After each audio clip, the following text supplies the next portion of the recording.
Hello, my name is Benjamin Hart. I'm an American attorney and the managing director of Integrity Legal here in Bangkok, Thailand.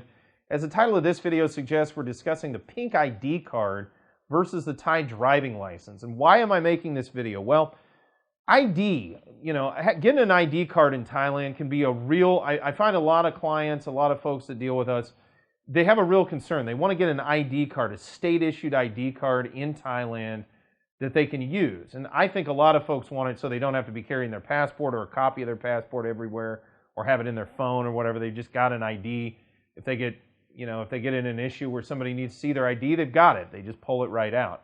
And the question becomes, in my mind, there's sort of, as a foreign national looking at it, you're basically, your choice is between a pink ID card and a driving license.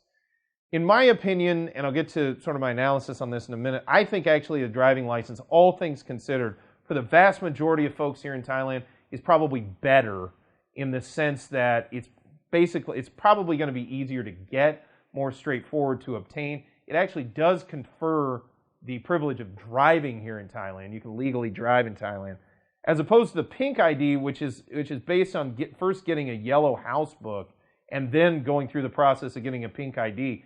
It can be pretty convoluted. It can be a pretty cumbersome process to get the yellow house book. I've done multiple other videos on yellow house books, including one as to whether or not it's worth the hassle, quote unquote.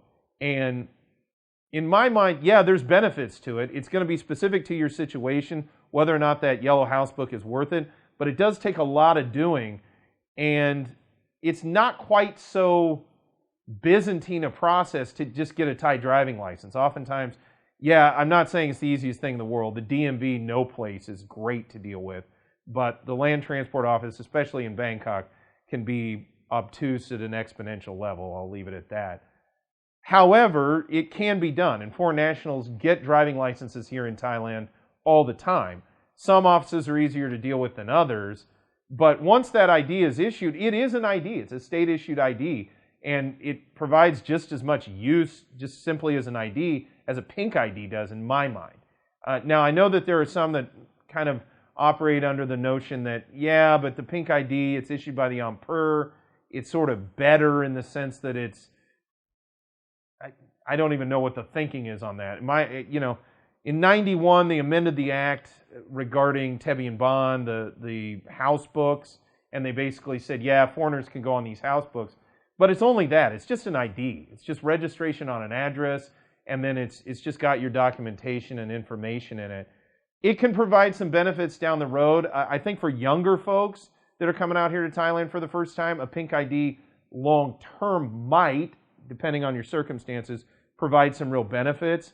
But short-term, they're not so great. It's not a lot of benefit on its face compared to a driving license. And on top of everything else, with a driving license, you can actually drive using that license.